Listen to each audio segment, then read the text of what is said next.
So hello student, welcome back to the channel. आज हम chapter number 4 पढ़ने जा रहे हैं, विच इज़ क्वाड्रेटिक इक्वेशन।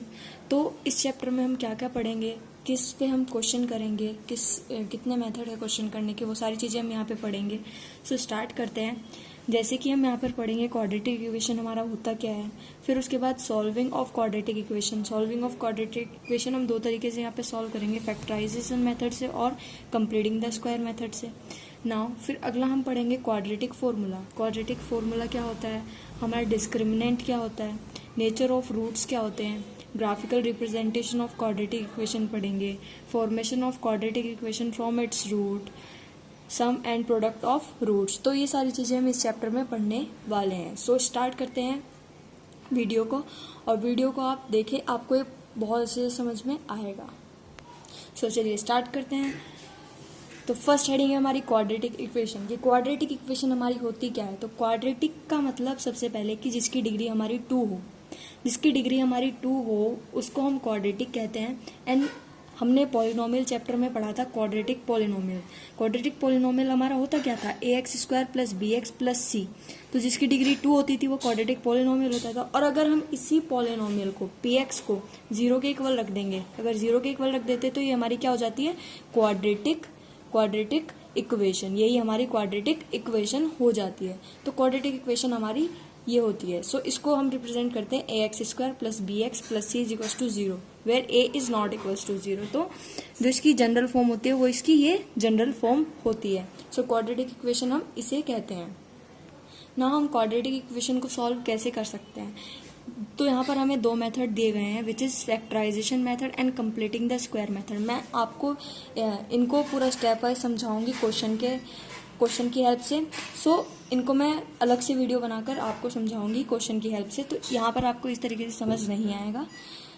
इससे पहले हम ये पढ़ लेते हैं क्वाड्रेटिक फॉर्मूला, कि क्वाड्रेटिक फॉर्मूला हमारा होता क्या है ना। Quadratic formula is based to directly obtain the roots of a quadratic equation. अब इसका क्या मतलब है, ये तो हम सॉल्व करते हैं factorization method and completing the square method. जो हमारा ये होता है क्वाड्रेटिक फॉर्मूला होता है, उससे क्या होता है कि जो हमारी इक्वेशन होती है उसके डायरेक्ट रूट हम फाइंड आउट कर सकते हैं। एक फॉर्मूला है जो हमें वेरीफाई करके दे दिया, लाइक उसमें हम वैल्यूज पुट करेंगे और हमें वैल्यू मिल जाएगी एक्स की, मतलब रूट्स मिल जाएंगे किसी भी क्वाड्रेटिक इक्वेशन की। रूट्स का मतलब आप समझ रहे होंगे, मतलब कि सॉल्यूशन, ठीक है, क्योंकि यहाँ पर एक्स की 2 वैल्यू होंगी तो मतलब 2 सॉल्यूशन मिलेंगे हमें। उन्हें हम रूट्स कहते हैं। एक्स हमारा फॉर्मूला क्या होता है, x is equals to -b + (-b² - 4ac upon 2। Now b क्या है हमारा, x का कोएफिशिएंट, तो -b + यहाँ पे b का स्क्वायर -4 × ac अपॉन 2a। यहाँ पे a b c इस तरीके से, इससे हम इक्वेट करके किसी भी इक्वेशन को ऐसे वैल्यू फाइंड आउट कर सकते हैं यहाँ से x की डायरेक्ट, विदाउट किसी मेथड के हम इस तरीके से फाइंड आउट कर सकते हैं वैल्यू। अब हम चेक करते हैं, ये तो हमारा फॉर्मूला है। मैं इसके ऊपर भी आपको क्वेश्चन सारे करवाऊंगी, आपको वहां पे और अच्छे से क्लैरिफाई हो जाएगा कि आखिरकार होता क्या है, कैसे इसको अप्लाई करते हैं हम क्वेश्चन में। नाउ डिस्क्रिमिनेंट क्या होता है हमारा, जो हमारा अंडर रूट के अंदर होता है b² - 4ac, यही हमारा डिस्क्रिमिनेंट होता है। तो इसके हेल्प से हम बहुत सारी चीजें फाइंड आउट कर सकते हैं। नेचर ऑफ रूट भी हमें डिस्क्रिमिनेंट की वजह से ही पता चलता है कि हमारे नेचर ऑफ रूट कैसे हैं। इसको हम ऐसे भी लिख सकते हैं, x is equals to -b + (d). Discriminant को हम d से शो करते हैं अपॉन में 2a। तो इस तरीके से हम इसको शो कर सकते हैं।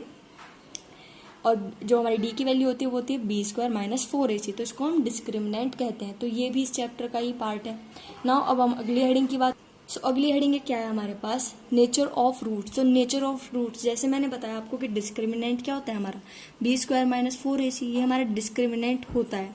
नाउ तो इससे हम कैसे nature of root find out कर सकते हैं, लाइक केस 1 ले लेते हैं सबसे पहले, कि d हमारा अगर पॉजिटिव है, मतलब d इज ग्रेटर देन 0 मतलब पॉजिटिव है। अगर d पॉजिटिव है, इसकी वैल्यू अगर हमें पॉजिटिव मिलती है तो हमारे जो है 2 डिस्टिंक्ट रूट आएंगे, मतलब अलग अलग 2 रूट मिल जाएंगी हमें। x की 2 वैल्यू अलग अलग मिलेगी, x की कोई वैल्यू मिलेगी a, x की कोई वैल्यू मिलेगी b। तो इस तरीके से हमें 2 वैल्यूज मिलेंगी।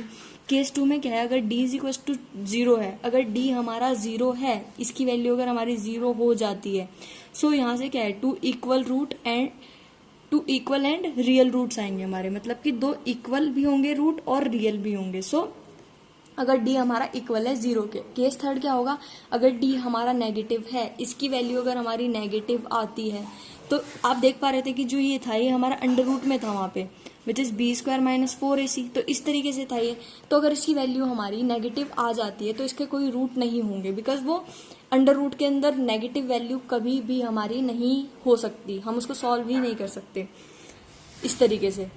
उसके लिए आपको अलग चैप्टर आता है उसको सॉल्व करने के लिए, विच इज कॉम्प्लेक्स। तो वहां पे जाने से पहले आपको बस सिर्फ इतनी ही चीज यहाँ पे पढ़नी है। So no real roots, D is less than 0, D is less than 0 के लिए क्या होगा, नो रियल रूट्स, तो इसके लिए कोई रूट्स फाइंड आउट नहीं कर सकते हम ऐसे, ठीक है। सो ना अब क्या होगा, अब ग्राफिकली रिप्रेजेंटेशन का क्या मतलब है, कोई भी हमारी क्वाड्रेटिक इक्वेशन होती है ax square plus B X plus C is equal to 0, so उसका ग्राफ कैसा होता है हमारा, उसका ग्राफ होता है पैराबोला। पैराबोला हमारा होता है कुछ इस तरीके से, हाफ एग, लाइक जैसे कोई एग होता है हमारा तो उसका हाफ, लाइक ऐसे पैराबोला, पैराबोलिक पाथ हमारा कवर करता है क्वाड्रेटिक इक्वेशन का ग्राफ। तो यहाँ से हम क्या पता करेंगे, यहाँ से हम ये भी पता कर सकते हैं कि जो हमने ऊपर पता करा कि हमारे नो रूट्स होंगे, 2 रियल रूट्स होंगे या फिर 2 डिस्टिंक्ट रूट होंगे, ठीक है। और ये पता करते हैं हम इसकी वैल्यू से, जो ये वैल्यू होती है ना हमारी इक्वेशन में, इसकी वैल्यू से हम ये पता कर सकते हैं कि जो हमारा ग्राफ होगा वो अपवर्ड डायरेक्शन में मुंह खोलेगा या फिर डाउनवर्ड डायरेक्शन में मुंह खोलेगा। तो इस चीज से हम पता लगा सकते हैं, अगर हमारा ए पॉजिटिव होता है, जो हमारा ए होता है ना एक्स स्क्वायर का कोएफिशिएंट जो होता है ए स्क्वायर, अगर हमारा पॉजिटिव होता है तो जो हमारा जो ग्राफ बनते हैं वो हमारे बनते हैं अपवर्ड डायरेक्शन, अपवर्ड डायरेक्शन की तरफ जो है उसका मुंह ओपन होता है इस तरीके से। सो ए पॉजिटिव होने का मतलब ये है। Now D is greater than 0, मतलब डी अगर पॉजिटिव था तो क्या था, 2 डिस्टिंक्ट रूट मिल रहे थे हमें यहाँ पे, मतलब 2 अलग अलग रूट मिल रहे थे। हाँ हम देख पा रहे हैं कि जो हमारा ग्राफ है एक्स एक्सिस को 2 जगह काट रहा है, तो एक रूट हमें यहाँ पे मिलेगा x1 एंड एक रूट यहाँ पर मिलेगा हमें x2, तो इस तरीके से मिलेंगे हमें 2 रूट। अब हम बात करते हैं इस वाले की, तो यहाँ पे है d is equal to 0, A positive है तो मतलब अपवर्ड डायरेक्शन में ही होगा graph, d is equal to 0 है, 0 पे क्या था हमारे 2 रियल रूट एंड इक्वल भी होंगे, इक्वल रियल रूट्स मिलेंगे। तो यहाँ पे आप देख पा रहे हैं कि जो ग्राफ है हमारा एक ही पॉइंट पे काट रहा है, सो यहीं पे ही हमारा x1 is equals to x2 होगा, मतलब 2 रूट मिलेंगे और दोनों की वैल्यू हमारी सेम होगी, ठीक है ना। अब हम बात करते हैं थर्ड वाले की, तो थर्ड में क्या है, डी नेगेटिव है हमारा। आप देख पा रहे हैं कि जो ग्राफ है इसका वो एक्स एक्सिस को कट ही नहीं कर रहा, वो ऊपर से ही चला जा रहा है। ए पॉजिटिव तो अपवर्ड डायरेक्शन में उसका मुंह खुला है एंड डी नेगेटिव है तो वो कट ही नहीं कर रहा हमारा ग्राफ को, तो इसके क्या होंगे, नो रूट्स, इसके क्या होंगे, नो रूट्स। आप देख सकते हैं मैंने ऊपर भी आपको यही बताया था, तो इसकी हेल्प से भी आप कर सकते हैं और यहाँ से भी आप nature of roots find out कर सकते हैं। नाउ इसके बाद हमारा अगर ए नेगेटिव होता है, ए अगर नेगेटिव होता है तो उसका जो ग्राफ का जो मुंह होता है वो डाउनवर्ड डायरेक्शन में होता है, डाउनवर्ड डायरेक्शन में जब होता है और ये हमारा पॉजिटिव होता है तो 2 रूट मिलते हैं हमें, वो तो हमें पता ही चल गया पहले वाली कंडीशन से ना। अब यहाँ पे भी हमारा ए नेगेटिव है, नेगेटिव के लिए फिर से वही, अगर डी इक्वल टू 0 तो यहाँ पे हमें फिर से इक्वल रूट मिलेंगे, यहाँ पे x1 x2 और यहाँ पे x1 is equals to x2 होगा हमारा, ठीक है। तो दोनों रूट यहाँ पे इक्वल मिलते हैं हमें। उसके बाद जो तीसरी कंडीशन है, तीसरी कंडीशन में आप देख सकते हैं कि डी नेगेटिव है, डी नेगेटिव मतलब कि जो हमारा ग्राफ है वो एक्स एक्सिस को कट ही नहीं कर रहा, एक्स एक्सिस को कट नहीं कर रहा, तो यहाँ पे क्या मिलेगा हमें, नो रूट्स, तो इसके हमारे होंगे नो रूट्स। तो इस तरीके से हम पता कर सकते हैं किसी ग्राफ से कि कितने रूट होंगे और हमारा ग्राफ किस तरीके का रहेगा, ठीक है। और यहाँ से हम नेचर ऑफ रूट्स इस तरीके से फाइंड आउट कर सकते हैं। नेक्स्ट टॉपिक है हमारा sum and product of a quadratic equation. तो सम एंड प्रोडक्ट कैसे निकालते हैं हम किसी भी क्वाड्रेटिक इक्वेशन का। मान लिया कि हमने जो हमारे x1 है और x2 है, 2 रूट मिलेंगे हमें किसी भी क्वाड्रेटिक इक्वेशन के। हमने मान लिया कि एक अल्फा है एंड एक बीटा है हमारा, या फिर x1 है एंड x2 ही हम मान लेते हैं अगर, तो किसी भी तरीके से आप मान सकते हैं।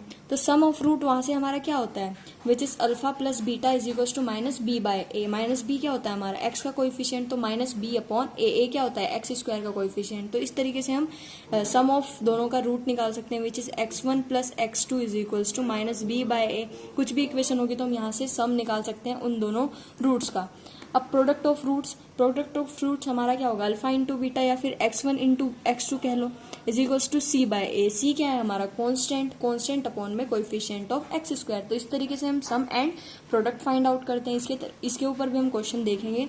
अब फॉर्मेशन किस लिए पढ़ते हैं हम सम एंड प्रोडक्ट को, ताकि हम किसी भी इक्वेशन को फॉर्म कर सके। तो इक्वेशन को फॉर्म करने के लिए, क्वाड्रेटिक इक्वेशन को फॉर्म करने के लिए हमारी एक वेरीफाई फॉर्म है, हमारे पास एक फॉर्म है जिसकी हेल्प से हम फाइंड आउट कर सकते हैं किसी भी इक्वेशन को, अगर हमें दो रूट्स दिए हो या फिर उनका सम या प्रोडक्ट दिया हो। तो X square minus sum of roots into में X plus product of root is equal to 0। तो इसमें उसकी वैल्यूज रख के हम फाइंड आउट कर सकते हैं किसी भी क्वाड्रेटिक इक्वेशन को। जैसे एक्स स्क्वायर माइनस सम क्या था हमारा यहाँ पे, अल्फा प्लस बीटा इंटू में X plus X, alpha and beta is equals to 0। तो इस तरीके से हम इस इक्वेशन में वैल्यूज पुट करके हम फाइंड आउट कर सकते हैं। तो हम चैप्टर में इन सब टॉपिक पे मैं क्वेश्चन की वीडियो बनाऊंगी आपके लिए, सो ताकि आपको हर एक टॉपिक आपको बहुत अच्छे से क्लियर हो जाए। ये एक छोटा सा इंट्रो था कि क्या क्या चीज़ है हमारी इस चैप्टर में, वो मैंने आपको यहाँ पे बता दिया। होप आपको वीडियो समझ में आया होगा and thank you so much for watching this video and wait for the next video, जिसमें कि मैं आपको क्वेश्चन करवाऊंगी